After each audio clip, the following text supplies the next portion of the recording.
Good afternoon, good afternoon. Shout out. Amen. Yan. Shout out. Yan. Shout out, shout out. Maligo po tayo. Shout out. Yan. Yan. Kismis mo naman tayo. Kismis. Mga ka-YouTuber. Kismis lang po tayo.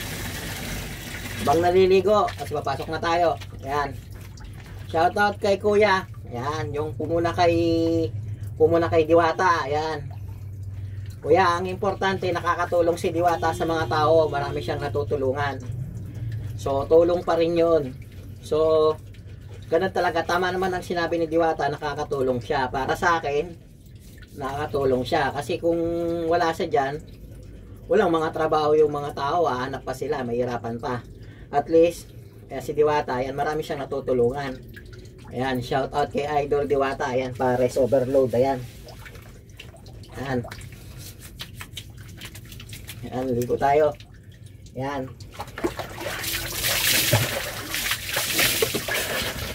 Sarap maligo. Ayan. Shout out kay Diwata pares overload. Ayan, sana mapansin mo tong video ko. Ayan, Idol.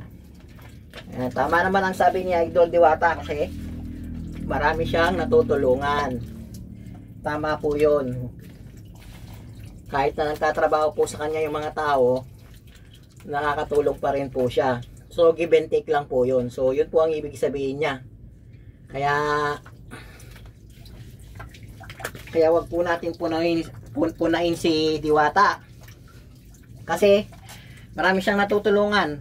Totoo yun. Diba? Ayan.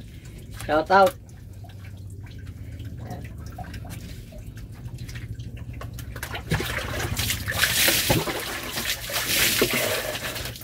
Kaya ikaw kuya, magpasalamat na lang tayo. Maraming mga tao na tumutulong sa mga kapwa natin tao. Ayan, tulad yung mga walang trabaho. Ha? Huwag na natin punahin yung mga iba na nakakatulong naman talaga sila. Ayan. Ayan mga ka-YouTuber. Ayan. So, more blessing Diwata. Sana dumami yung customer mo. Sigurado marami ka pang matutulungan na tao. Ayan. Shout out po. Ayan, shout out. Ligo muna tayo, shout out. Ayan. Ayan po, maraming salamat po. Ligo mode. Yun. Shout out.